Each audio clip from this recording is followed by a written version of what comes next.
Following a period of perceived decline, there has been a recent resurgence of Christian faith and church attendance in England and Wales, particularly among young adults. Dubbed the Quiet Revival in a Bible Society report, they found that church attendance among 18 to 24-year-olds rose significantly between 2018 and 2024. Young adults, particularly young men, are showing a dramatic increase in regular church attendance. Beyond attendance, there's evidence of increased Bible reading, prayer, and belief in God among young adults. The growth is particularly notable among ethnic minorities, making churches more diverse. Young people feel church attendance improves their mental health, their life satisfaction, and creates stronger community ties. Many non-churchgoers of this generation express curiosity about Christianity and a willingness to attend church if invited. So who are these young adults and teens who are turning to faith? What should we do as leaders to create space for and connect with this open generation? I'm Melanie Cave, Managing Director at Roots for Churches, and today I'm speaking with James Wood. James serves as Discipleship Enabler for children, youth, families and young adults for the Diocese of Oxford. With over a decade of experience in youth and family ministry, he supports churches to develop vibrant, sustainable ministries that prioritise discipleship and mission. Today, we're exploring how we engage Gen Z in discipleship and mission. Thanks for joining us on the Roots for Churches podcast. Here we go. Welcome, James, to the Roots for Churches podcast. Great to have you here. Thank you for having me. Great. James, can you tell folks a little bit about you, where you're from? I guess that now you're in Oxford. Have you grown up there? No, I actually live in London. I work in Oxford. Oh. So I've been working for the Diocese of Oxford for the last 3 years. I started as the schools mission specialist, and now I've moved into young adult specialism. Before that, I was in Uxbridge, and I worked for a few churches over the years. I grew up in Uganda and Kenya as a teenager, but Hillingdon, Northwood area in London is my home. Wow, wonderful. That sounds quite exotic, growing up in Africa. And you mentioned that you've got an emphasis now on young adults. I wanted to talk to you today about the Quiet Revival report that's come out and a bit about Gen Z and their openness to faith, because it feels very exciting, but also a little bit like, what do we do? How do we make the most of this God opportunity, what God is doing? So what do we know about this generation? What are they looking for and why are they turning to faith? Yeah, so for us at Diocese of Oxford, we moved to the young adults specialism because we're readdressing that balance where there's been a lot of focus on youth and children, which rightly so there should be. But now we're looking and seeing where God is moving, and we want to help those young adults come into that discipleship pathway from 0 to 18 and help them to think about how we grow into faith. So that's where that's come from. And we are hearing of amazing things, and we are hearing about the Quiet Revival, as it were. It's named the Quiet Revival because it's specifically with an age group of 18 to 30, that Gen Z bracket specifically. We know that attendance has gone up from 4% to 16%. And we've got that YouGov poll, which is from 29 to 48% for under 25s around faith in God. Need to be a little bit careful with YouGov polls because of the way in which data is collected and the incentives around that. But it is in line with a lot of things that we're seeing, which is great news. Gen Z, I think a lot of their priorities were reset during COVID. So they're searching for meaning, belonging, and thinking about mental health and what that means to them. And I feel that they're really an empowered generation and that know what they want and what they want to get out of life. I think digital fatigue has also fueled a deep hunger for faith and searching. So Gen Z, I think, are spiritually open, but a bit skeptical, and they're open to Jesus and just a bit wary of the institutions. But the Barna research calls them the open generation, which I think is a wonderful way of putting it. So you use some really interesting terms. Tell me what digital fatigue means. I think we may have all experienced that, where we are consistently glued to our, well, I am, and there's this kind of world that's been created for me. And I think there's a danger that we create these echo chambers in what we're looking at digitally. I mean, memes are just a wonderful thing to just like sit there and go through for hours. there was a video that actually Youthscape put out at one of their conferences 2 or 3 years ago, which was really powerful. One of the young people in that video talked about how they want to remove themselves from their phone, but they can't. They find it really hard to remove themselves from it. And that really struck a chord with me and stuck with me. And we need to be really cautious about that online world and what information that we're being fed. We invited 100 young people to come to the clergy conference in May for the Diocese of Oxford. And we had 300 clergy listening to the voices of 100 young people. One of the things that came out was their kind of fear around disinformation. They were really concerned about what they were seeing and viewing online. So I think that has a real kind of fear about what information is being shown to us. And they know more than us what is fake, what is real, what is AI, what is not. Yeah. My kids are always telling me, Mum, that video is not real. How can't you not tell? And I was like, oh, I'm sucking in with all of it. But yeah, they're very, what's the word? Astute, discerning what's real. But so there's this addicted to their phones, tired of their digital world, craving authenticity and relationship, but almost not sure how to get there. And then sort of desire for spirituality and truth, but also a skepticism at the same time and an anxiety about misinformation. So it feels like they're kind of quite conflicted. Yes, and there's a lot of potential for harm on the online world. But at the same time, I think that's where they're turning to hope. They see that there's hope in the church. There is this world that has been stable for over 2,000 years. So this world is shifting and moving all the time, and it's hard to keep up with. Everything's changing, everything's new, everything's moving, which can be exciting, but quite harmful in a lot of ways. But then there's this other world that is stable, strong, secure. And that is where I feel that they're turning to. And that's what I wonder if that's what we're seeing is this reassurance that while everything is moving over here, there's this stillness, this peace in faith, in spirituality, in God, in the church, even though they're, again, wary of the institutions. Okay, so it's like the historical longevity, the sustained, long endurance of faith that is really inspiring to them and attractive. Well, I hope that that's what it is. That's what we're hearing. That's what we're seeing. So, Jesus and all his teaching, his values as well. So we also know that Bible sales are up by, I think, is it 82% or something like that? What? I haven't got That's stats in front of crazy me. numbers. I know. Is it SPCK? Put out that stat. Was it 87%? I think it's 87%. Don't quote me on this. Everyone can go and research I'll Google this it, put it in the show notes. You can go, yeah. Their Bible sales are up. And specifically with that generation. So there's a seeking for truth. Yeah. In a world of disinformation, what is truth? Wow. I think is an important question. Wow. So we've got Gen Z who are after truth, but they are naturally a bit skeptical and maybe cynical about institutions. But then you've got the church and its longevity and the Bible and it's the most widespread multicultural religion in the world. So there's something here, but how do we earn Gen Z's trust? Like, what are they looking for that marks us as authentic and trustworthy and not peddlers of misinformation or corrupt institutions that they would be skeptical about? I think earning trust is about firstly listening, creating a presence with anybody or somebody and allowing for time and space. And so I think it will take time to earn trust, just as it does with anybody. Creating safe spaces and helping them to see that what we're offering is authentic, that we genuinely care about justice, honesty, and credibility. We haven't got that right in the past. I think saying sorry rather than trying to do a PR spin is important. Just being open and honest about that. I mean, the reality is we are human. We're very much human.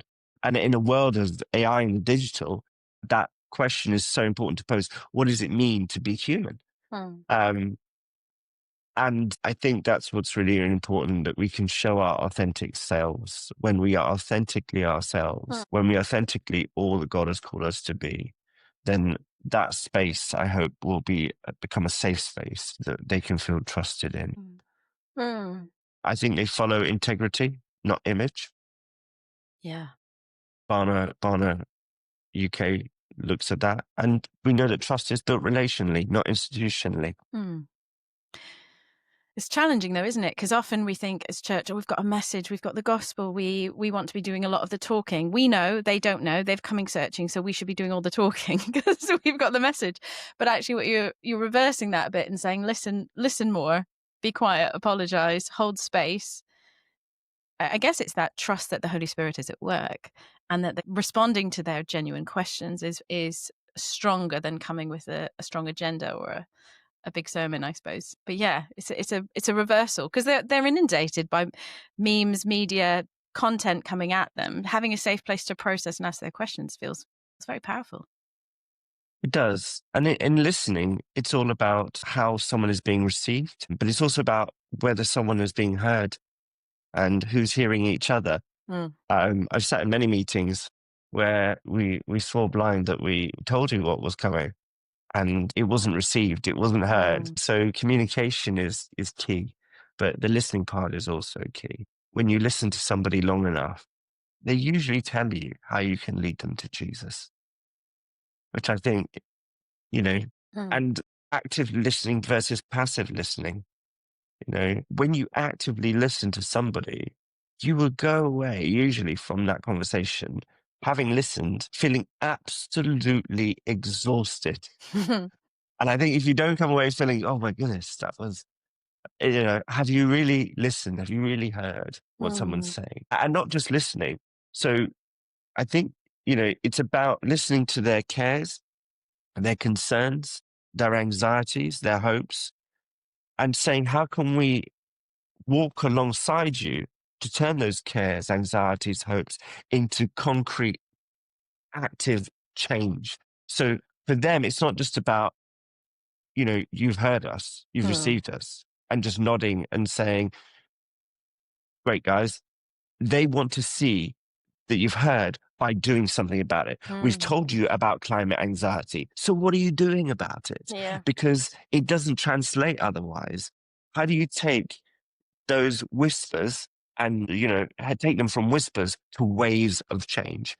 So I think that's really important, because, they're going, how do we do a lot of this stuff? We'd love to do that stuff, but where is the power balance? And we've been in the world, and you guys, what are you doing? What are you bringing? What are you about? So if you're really going to show us that you are authentic and you believe what you believe, then what are the marks of that? The mark of that is living out your faith, a living faith that's active. And so in a way, Gen Z is challenging, Christians about what they should really be doing from scripture. Yeah. Yeah. It's very powerful. How I'm just reflecting on sort of the nature of church. We often think about church, and the first thing most people think about is a building and a Sunday morning service. And these kind of conversations, this kind of listening, doesn't generally happen sitting in rows in a Sunday morning service. Where do we have these moments? How do we hold space for this open generation to explore faith? How can we do that if it isn't sitting in rows, listening to one person at the front give all the answers? That's not a listening experience. So how do we hold space in a way that really works for these young people? So one of the things that came out of some of the recent research we've had is community is an important space for Gen Z. I think it's an ancient form of holding space that has been there for many, many years. And so rather than sitting in pews, I don't think their relationships are necessarily shaped by sermons. Essentially, I'm not saying sermons are a bad thing. Don't hear what I'm not saying. They are important because the word of God speaks and, speaks to us. But how is their faith shaped? And I think that's through relationship, through community. And again, authentic community. It's not just any community, because in church, we're good at talking about community and being about how you being about community. And we've created many communities. And there are instances in the past where we've created communities that have not been safe. And now we're being really, really careful, thinking, okay, if we are going to create community, how is it safe? How is it authentic? How is it helping to shape and form the young person in that space? So I think that's key in terms Mm. of that, in terms rather than lying in pews. Community is central, but also hospitality shaped evangelism in the sense that we care. Hospitality is a form of evangelism. Hmm. So meals as a practice of grace. So, shared meals build belonging. It helps to restore relationships. And so we've got these meals as ministry, as it were. And that's reflective of the Last Supper, where they are gathered together and they're sharing. And, every table is about holding space in terms of mission, evangelism, discipleship. It's not catering. It's about creating a space at the table where every generation can come and not compromise, but make allowances for one another and bring each generation's gift to that table. Hmm. So So community, hospitality. Yeah. can I be a fly on the wall? I want to experience, tell me more. So tell me about a church that's doing these meals. What does it look like? Who's there? What day of the week? Are we doing lunchtime? Are we doing dinner? What's it like? So for the Diocese of Oxford, we've created something called the U-shaped communities, and 3 of our parishes are holding that space. And I visited one last week where we essentially came together, and the young adults came along, and the curate was hosting a meal with them, and it was very relaxed, and it was a lovely meal with lovely dessert. And we just simply went through, initially, it was just the first meeting for that group. We sat, we talked, we drank tea, um, we ate a meal together, and then we sat and we talked about um, what does it mean to have a brave space? This Mm. is going to be your space that you're meeting in. What does brave mean to you? And we just put a big sheet of paper, and the curate was wonderful in the way that they hosted and served and made it a safe space. And it was so wonderful because you had 18 to 30-year-olds in that group who we're just being really encouraging and empowering of one another, Mm. edifying each other, and allowing space for each other to bring what they could bring to think about a brave space in that sense. And for me, I went away thinking, my goodness, what a wonderful group of young adults. But again, what a safe space for them to be in. And that's just one example of what, 3 of those hubs are doing. And we're pioneering this. We are excited to see how that works. Hmm. And so it's really, really good. So it's really quite simple. It's gather in the church hall or in someone's home, have a meal, talk about Jesus. And it could be a bunch of, young adults, or it could be a intergenerational group. But yeah, it's not like a magic program, is it? It's just create a safe space and talk about God. Yeah, it is essentially that. And when we say safe, of course, there's the operational procedures behind the scenes, and as a diocese and as parishes and the church, we understand the importance that it Mm. has to, the distrust that there has been as a result of things that have not worked well. Mm. And so learning from those past challenges, overcoming them, and say, okay, as simple as it is here, the groundwork has been done, you know, Yeah. making sure that those who are holding the space have done their training and they're Yeah. up to date, so that we're not just bringing a space, we're bringing standards Yeah. as well. Yeah, I mean, the 9 o'clock service, the Mike Pilavachi scandals, Hillsong's debacles, all sorts of things like that have been in our media in very recent memory. Young people are drawn to charismatic people. They're drawn to other young people. They are spiritually open, but it can so easily turn into control and abuse. And so it is important for us to do our groundwork. And so what does a safe space look like? What does accountability look like? How are we careful with our leadership that we don't overstep and get controlling or let the power go to our head. It's hard, it's challenging, and we need accountability, and we need to be talking about these things. So you're right, like it's not just have we made sure it's a nut-free zone and the catering is safe and the food is up to hygiene. I mean, that's important. Let's not do food poisoning. But it's more about how do we disciple a generation and let them know that they really are safe. I think it's very intoxicating being a leader and having lots of young people want to be around you and want to come to your group and see it grow. It naturally can feed some sort of leadership things that are really unhealthy.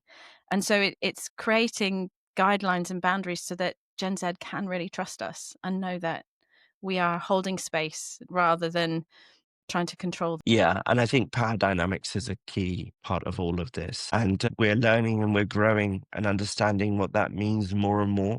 And I think Gen Z are pointing those things out to us and going, what does it really mean to hold power? So I think that's something that, we reflect on and we hold and think about. And there's examples in scripture about power dynamics that I think are important to be considering and just make sure that we get those things right. Because, Yeah, and it's nuanced. I think that's the challenge with these things. It's not like, here's the 10 commandments of power dynamics. Like, there are good principles, but with every group, with every young person, it feels like there's different dynamics, different cultural backgrounds, different expectations of power and structure and how people receive it. And so it feels like a dance or something to negotiate and to be really wise to and to keep coming back to and reassessing and going, are we getting this right? Because, and even as the size of numbers of young people turning up at our event changes, the power dynamics change, or different personalities in the group. So it needs constant reassessment. Yeah. One of the things that would be helpful for those that might want to think about creating some of these safe spaces is the Church of England has 6 pastoral principles and a course around that. And I'd highly recommend that, as a tool for discipleship is wonderful. Please go and look at those 6 pastoral principles as kind of a starting point for that, and look at that course and think about that for groups. Thank you. So let's come back to Gen Z and mental health. So as you said, one of the forming sort of experiences for them was COVID.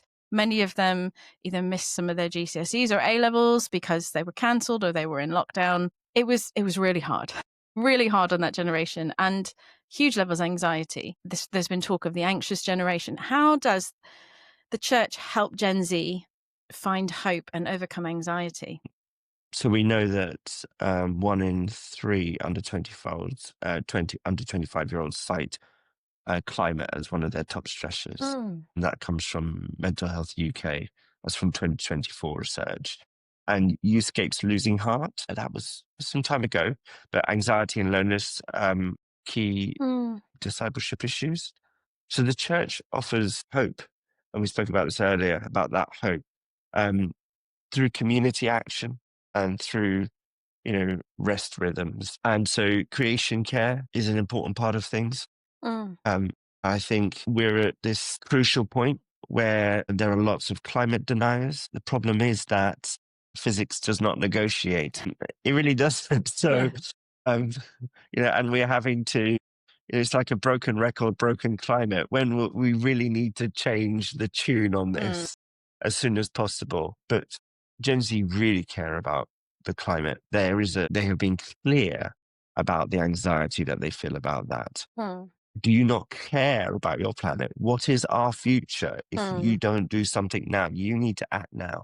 And that's why you see a lot of those protests. There's that resistance, as it were, against some of the policies that we're seeing come out. And again, power dynamics, people wanting to hold power for themselves.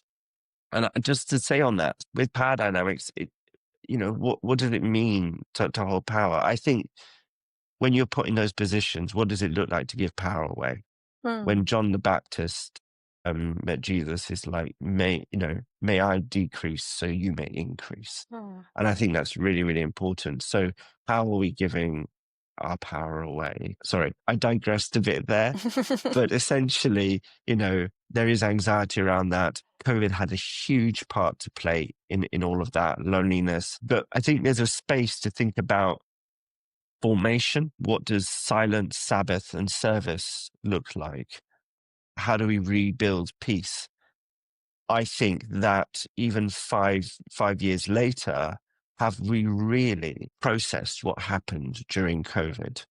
I think a lot of people were very keen to just get back to it. Yeah, move on. But move on. Let's just go. And I understand that to an extent. But at the same time, you need space to grieve. You need space to go, what just happened? How are we rebuilding relationships? How are we rebuilding and where we're going to? Those Sabbath, silence, service, and rebuilding that peace, I think, are important things. Yeah. And I think there is something in our worship. There's something about community, and there's something about the sensory thing that can really combat some of those anxiety things. Grounding, singing with other people. It's a huge anxiety relief. Connecting with other people, talking, face-to-face conversations are so much better for our mental health than digital, online. Even, you can feel very loved through a little WhatsApp message that a friend sends you. But I think there is a different level of grounding and anxiety leaving us when we get a hug or when we have that conversation face to face. And it's reminding Gen Z that there's something to be said for face to face, real community, authenticity. And the spiritual practices have been around for thousands of years. Is something powerful about singing together. Yes, it's good for us to worship together, but I think there's something about connecting our hearts and singing with others. There's something about sharing our prayers with others. That community thing really changes our anxiety and our fear, because together we carry each other. Our faith carries each other, and on our own it is really hard. So that isolation and loneliness, I think, exacerbates the anxiety. So some of it's just really simple, but helping young adults make the connection that this is why this is better. This is why being part of a church community really helps. It does help. And you mentioned there about, practices. I think one of the things we need to think about more is the contemplative. Not everyone's a fan, but actually, the ancient contemplative spiritual practice, I can't say that, Ignatian spirituality, I think is a key part of it in terms of discipleship. We have a a contemplative toolkit on the Diocese of Oxford website, which has been phenomenal in terms of thinking about the spiritual practices. And that toolkit was adapted for children, called Space Makers, which has been a wonderful tool that has gone into schools and gone into churches. And so it focuses around stilling practices, the 5-finger exam and noticing, and dwelling in the word, and blessing and mending. There are, and there are many other practices that we can look into, but what does it mean to still yourself in a world that's so busy? I think it's important that we may see ourselves, one another, and God more clearly. What does it mean to notice? Where have I been my best self today?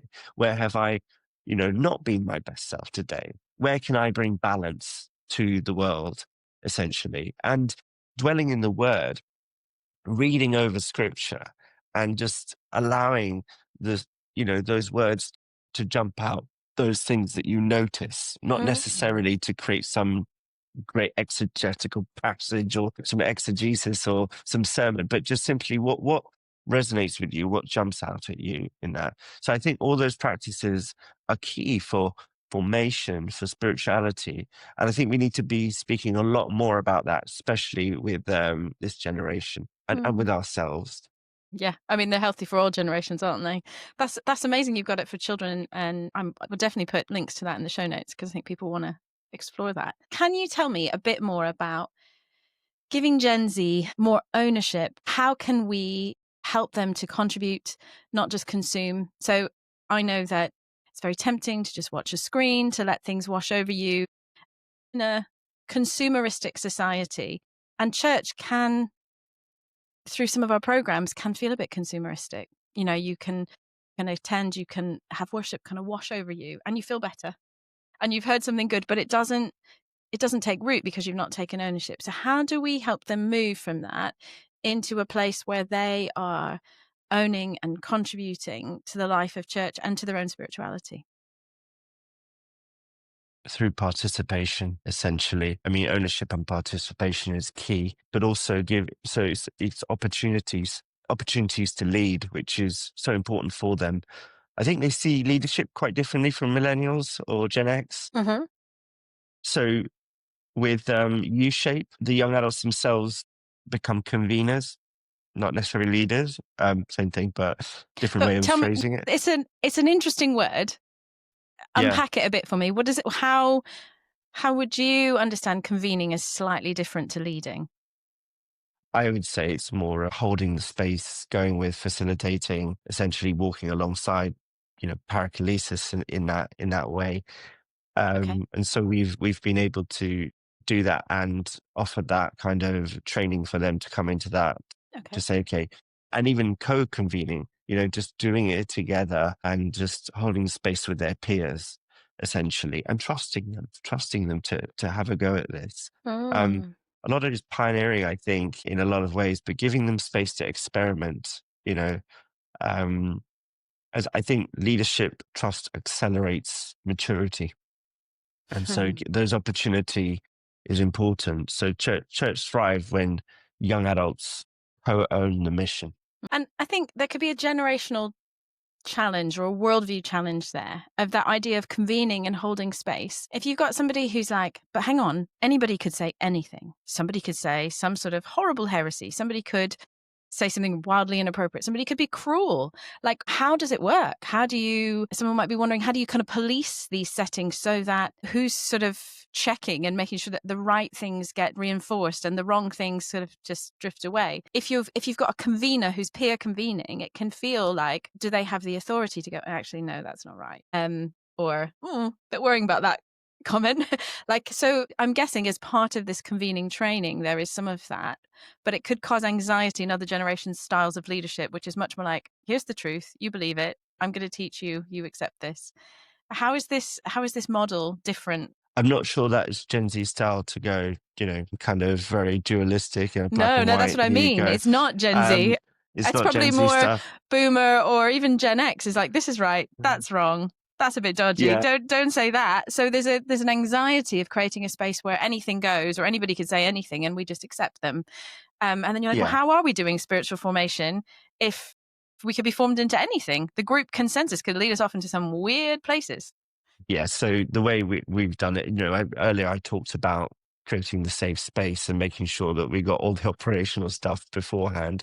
And so in our convener training, for example, we've got our safeguarding team involved talking about scenarios, how to hold that space. We've also got, child talking about kind of other scenario questions. If an awkward conversation comes out, how to navigate those. And so it's about having those conversations about how to hold space and creating the right side of space in a young adults community or group or that setting, as it were.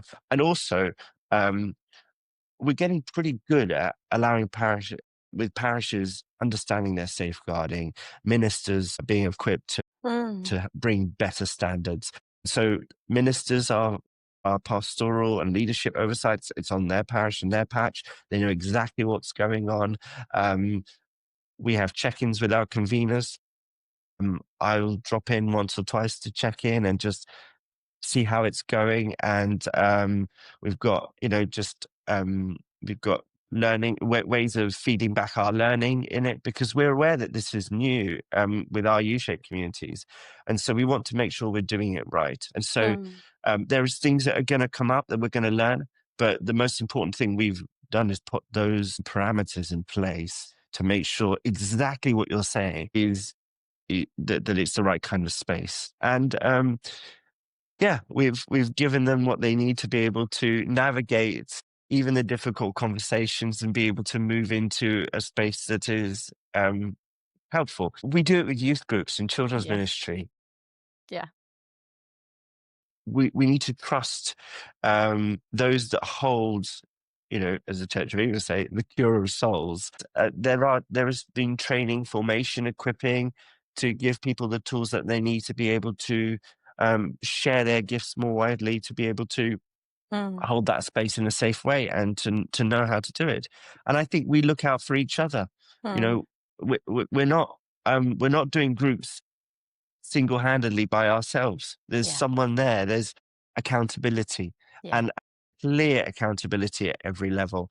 So it's about, so with safeguarding, it's about a culture that we're introducing and saying how we helping to make sure that that culture is embedded at training, at governance, and how is it being implemented. The same with EDI, for example. It's about who's at the table, but also asking who's not at that table, being bold enough to say whose voice is not at that table.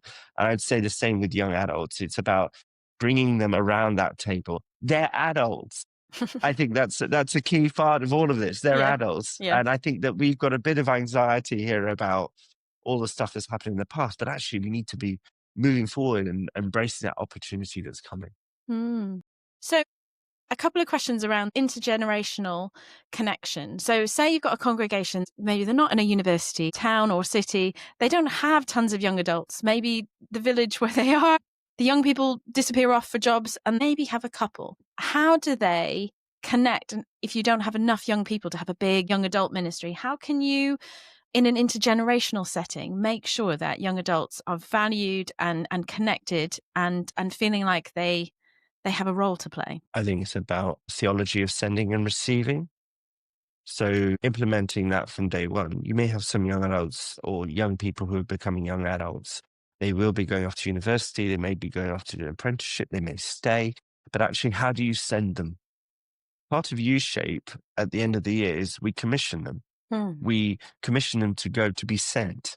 And so, how do we help them to know what it's like to serve in a community? What are the participation, the opportunities for them to be around that table? But at the same time, what does it mean to actually bless them to go into the world and to be sent, as it were? So I think that's important. I think sharing stories helps to build identity across generations. The Bible Society talks about that. Sticky Faith talks about a lot of this stuff as well. So Yeah. I think it's just about being aware that every generation has something to bring, and what questions we ask when we're holding, for example, a service, or even the type of activities we do. What I mean, simple as having, like, for example, a beetle drive, even the old stuff that just works to bring community together, but asking the simple questions that would appeal to every generation around something. So, for example, if you're talking about meals and tables today, who would you invite to dinner? Any age can answer that question. Yeah. So there is about the choice to receive from young adults, the choice to receive from any generation, but also to bless them when they're ready to move on, trusting that God will send us other people that we can receive. Yeah, that's Yeah, good. I think that's really important. And it can feel like there's a bit of a cliff edge. I think the children's and youth ministry in various churches can be fantastic. And we're doing all this faith formation and they're growing. And then they hit 18 and then suddenly you're like, oh, you're an adult. Like, just come on a Sunday. See you later. It feels like all the support, all the structure, or even thinking about faith formation sort of just drops off or shrivels up in the summertime. That feels a bit unfair. Now, maybe that just says something about the way we do adult faith formation, that maybe we need as much care across all the generations. But how can we manage that cliff edge? Are there ways that we can, as a church, actually start thinking about how we help young people transition from the youth group into adult faith formation? So the first thing is to notice that that is what happens in a lot of places. But then a lot of churches are doing great work around that and thinking about that transition phase. I mean, because if we look at across a discipleship pathway, preschool, primary, secondary, adulthood, there are those transitional moments that happen. And we think about all the activities along that pathway. And I think where we need to readdress the balance, as it were, is when we get to that 14 to 17 bracket. Where are the leadership opportunities? How are we growing young leaders, I think, is key. How are we holding that space? And so sometimes it's not saying that we want to just focus on there, but actually just readdress that balance and be a bit more intentional in that area so that we can, intentionality we know that when we're intentional about our leadership in an area and guiding, we see growth. Yeah. So I think even just thinking more intentionally, asking the question, what could we do in that space? And ask the young people, what would you like us to do? How would you like this space to think about? I think not, the tighter that we try and hold on as well to young people, the more we're going to lose them.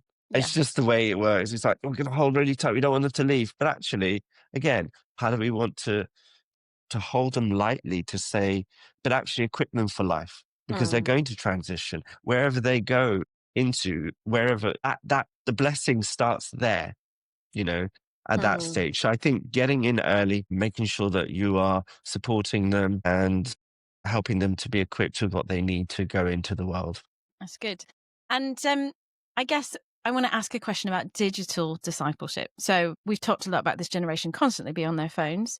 How do we acknowledge the space that our phones and our digital lives have, while also recognizing the fact that that makes them very anxious? So we're like, oh, it's not that great. We all know we probably shouldn't be on our phones as much, but it's a reality of life. So how do we see digital discipleship with this generation? What does it look like? What should we be doing? What shouldn't we be doing? Yeah, so I would see it as an extension, not necessarily the enemy. I think if that's the space that Gen Z and Gen Alpha now are occupying majority of the time, then where is the church's presence? My colleague Yvonne Morris coined a phrase the other day, which I thought was absolutely brilliant.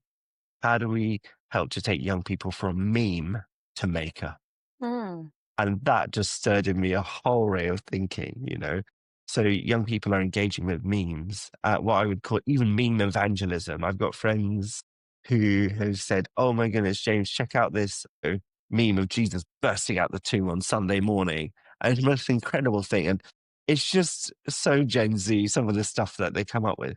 And whereas I might see that as quite trivial and go, I'm not sure about that.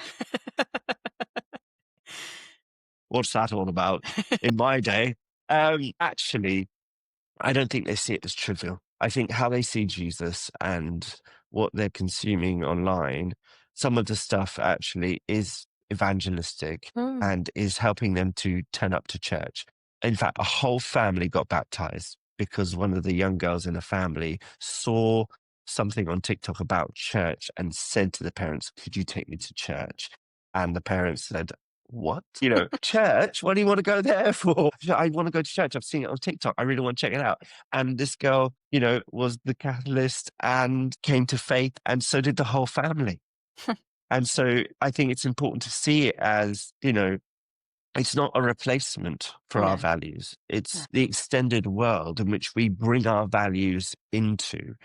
And so where we need to start thinking about is how do we take that engagement online and bring it into reality in person community. We've got various platforms like WhatsApp and Discord that young people are talking to each other. And so how do we help those groups to keep faith alive and safe as well with all of this? Yeah. So all of these are important questions to think about, but actually, how do we move that from mission evangelism into community that's real, authentic? Remember that they're seeking for something, and we are all seeking for something in that sense. So I think we need to ask ourselves, okay, so what are you being fed? Again, that same question you were asking about. Anyone could feed anything. We can create whatever we wanted to now with the online world. And so there's where the caution is. We've got to be a presence and to be Christ's presence as we would do in the world. And that means the online world. So one of the things we know is that Gen Z are really keen to know about scripture. I mean, Bibles are flying off shelves. And so I'm always thought about that passage in Acts where the Spirit quickens Philip to run alongside the chariot where the Ethiopian official is reading and go, I don't know what I'm reading. Can you help me understand? And Philip helps him understand that. The church needs to listen to the Holy Spirit, catch up to where Gen Z is, who are asking questions about the Bible and about faith, and help them to understand what God is saying. And that extends to the online world. How are we helping to, point out what Jesus is doing, who Jesus is. Mm. And I think at the end of the day, it does come down to Jesus and the person of Jesus, because you see that passage in Matthew that talks about when people are bringing their children and infants to Jesus and he's at the center, and the disciples are saying, don't bother Jesus, he's far too important. And Jesus says, don't hinder them, let them come to me. And I think when we put Jesus at the center of our, digital engagement, when we put Jesus at the center of our churches, when we make our churches more Christ-like, automatically people want to come and engage because they see the authenticity of who Jesus is and all that he is and all that he brings. And so when we put Jesus at the center, young people are going to be drawn to him. Gen Z is going to be drawn to him. And I think that's what we're seeing is, okay, we've got all of this stuff going on, but who is Jesus? Why does he matter? Why does his teachings matter more than ever? In a world that we've got potential harm and chaos, here is some hope. Here is the peace, the everlasting Prince of Peace. And so how do we bring Jesus into that story and show who he is? And all of that. Brilliant. So just wrap us up by sharing your hope for the church to engage with Gen Z, this open generation. What are you hoping will happen in the next 5 or so years with this generation? I'm really excited about Gen Z. I think that we should be embracing them with open arms. I have no doubt about how Jesus is embracing them right now.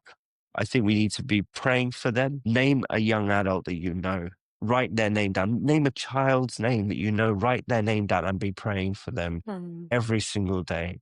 So it starts with prayer. It starts with listening. And my hope is that we will be praying, that we'll be listening, that we'll be excited, looking for the opportunities, open arms to embrace them and say, welcome home. And also my hope is that we'll be listening and learning as well from them.